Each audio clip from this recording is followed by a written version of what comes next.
Matin Sud Radio, 7h-10h, Patrick Roger, Cécile de Ménibus.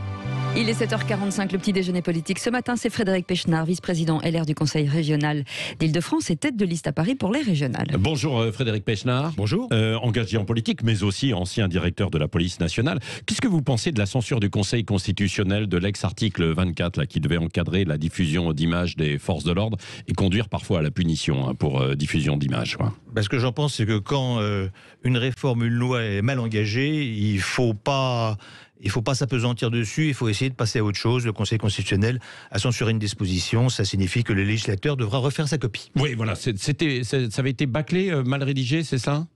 Je n'irai pas jusque-là, disons que ça a été mal présenté, certainement dans un contexte difficile, alors que l'idée générale était plutôt bonne, qui consistait à protéger les policiers, à protéger leur identité. Oui, alors cela dit, ça avait déjà été réécrit. Qu'est-ce qui va pouvoir être changé? Parce que Gérald Darmanin a dit hier qu'il promettait d'améliorer les dispositions. Qu'est-ce qu'il peut faire, quoi? Je pense qu'il faut bien regarder ce qu'a déclaré le Conseil constitutionnel et essayer, tout en gardant le même but, qui est la protection des policiers, qui est un but parfaitement légitime et à laquelle je souscris bien évidemment, mais faire en sorte qu'on passe sous les fourches, positivement, sous les fourches du Conseil constitutionnel. Oui.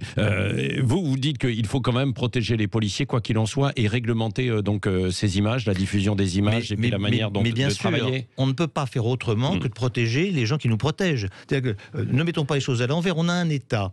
Cet État, il a besoin d'autorité. Cette autorité s'exerce à travers la police, l'armée, la gendarmerie. Si ces gens-là sont isolés, lâchés en pleine campagne, et que, on le voit au quotidien, il y a un moment où ils risquent de ne plus nous protéger. Voilà. Donc en protégeant les policiers, nous nous protégeons nous-mêmes. Oui. Est-ce que vous regrettez aussi pour l'utilisation des drones lors des manifestations? Là, ça a été également censuré, une partie en tout cas de l'article.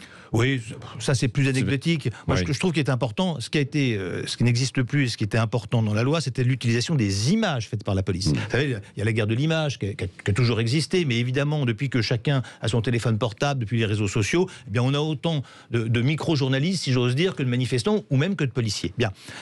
Et qu'est-ce qu'on voit systématiquement sur les réseaux? C'est toujours des montages de petits bouts de séquences qui se passent toujours au détriment de la police. Donc moi, il me paraît très important que la police puisse elle-même produire des images. Je vais vous donner un exemple qui m'avait frappé. C'était cette infirmière. Il y avait une femme en blouse blanche, qui était infirmière, et elle se fait arrêter par la police. Donc tout d'un coup, on voit cette femme tranquille, qui est en blouse blanche, elle est entourée par 4 ou 5 policiers, et elle est interpellée. Il n'y a pas de violence, mais l'image en elle-même. C'était quand même assez dur. Quand vous voyez ça, vous dites quand même, mais pourquoi les policiers font ça? Mais quand vous voyez la totalité de la séance et que préalablement, cette femme a jeté des cailloux sur les policiers, les a insultés, a fait des doigts d'honneur, l'interpellation se justifie parfaitement. C'est là où on voit qu'il faut que la police, le ministère de l'Intérieur, puisse utiliser les photos qu'ils ont prises. Oui, Frédéric Pechnard, vous étiez mercredi aux côtés des policiers lors de leur rassemblement. Est-ce que vous êtes d'accord avec tout ce qui a été dit, notamment le seul problème de la police, c'est la justice? Alors, je sais que je vais peut-être vous étonner. Naturellement, j'étais présent. J'étais présent en tant qu'élu.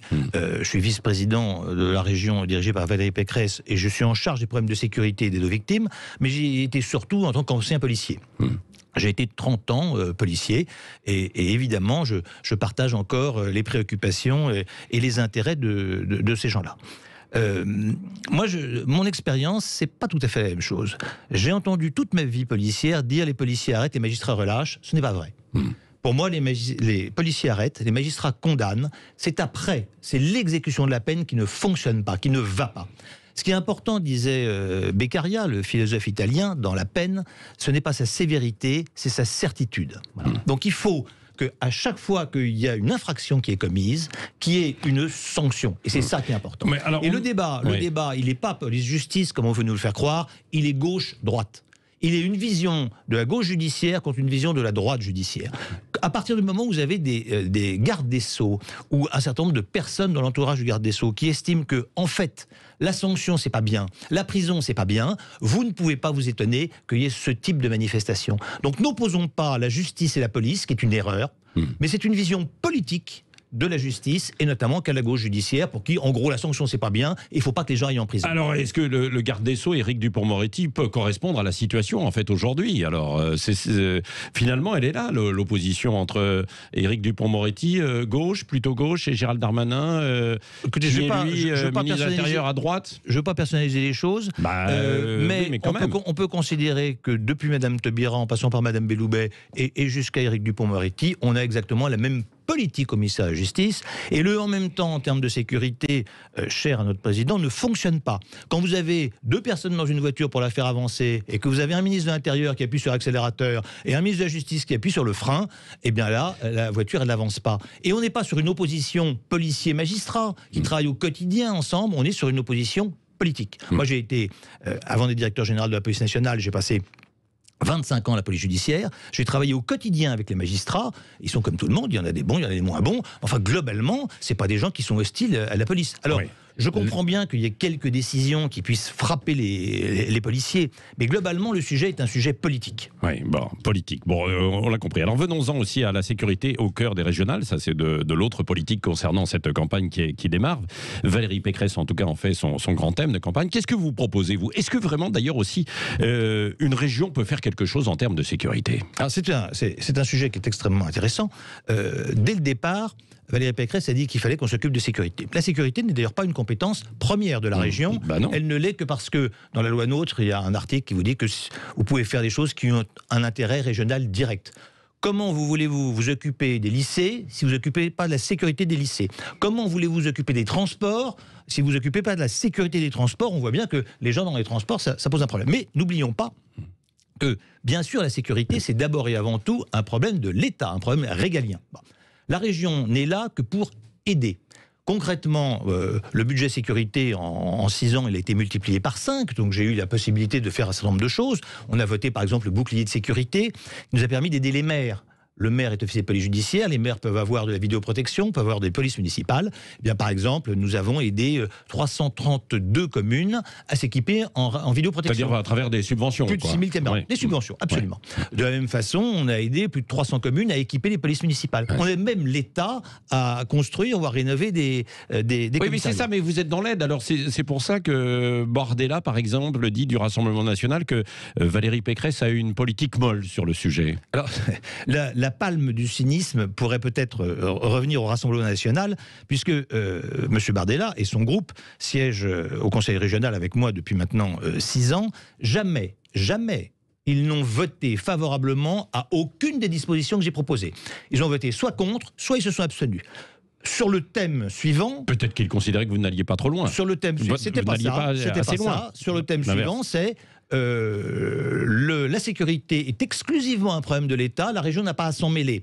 Alors c'est quand même d'un immense cynisme de voir qu'aujourd'hui, le thème majeur de la sécurité de Rassemblement national, c'est la sécurité, sur lequel ils n'ont absolument rien fait, et ils ont toujours voté ou contre ou se sont abstenus pendant les 6 dernières années. L'un des autres candidats, Laurent Saint-Martin, pour La République En Marche, lui, il propose de créer une police régionale. Alors que pensez-vous de cette proposition? Sur le papier, on se dit pourquoi pas, après décidément, c'est dommage que j'ai déjà donné la palme du cynisme, parce que sur le papier, c'est une excellente idée. D'ailleurs, nous avons cette idée, puisque depuis 6 ans, nous essayons de créer une police régionale des transports. Concrètement, qu'est-ce que ça veut dire? Ça veut dire que quand on est arrivé, il y avait 2000 agents de sécurité, je parle de la privée, c'est le surveillant général de la SNCF, RATP et puis le privé pur. Il y avait 2000 agents. Nous avons financé l'embauche de 1000 agents supplémentaires. Ce qui fait qu'aujourd'hui, dans les transports, il y a 3000 agents. Nous avons financé également un centre de coordination unique où les policiers, les gendarmes, la SNCF, la RATP sera en place. Ce centre, il sera installé, on a visité le chantier, il sera installé à la caserne de la Cité, à la préfecture de police, et il verra le jour à la fin de l'année. Donc, ce qu'on voudrait, on voudrait aller un peu plus loin, on voudrait avoir une autorité, que l'Île-de-France Mobilité ait une autorité, c'est-à-dire créer une réelle police régionale du transport. Ça fait 6 ans qu'on le demande. Police régionale des transports. C'est le gouvernement qui s'y est opposé. Donc le gouvernement, à ma connaissance, Saint-Martin ou Mme Schiappa qui en fait partie, ils se sont opposés à cette création pendant 6 ans et maintenant ils trouvent que c'est très bien.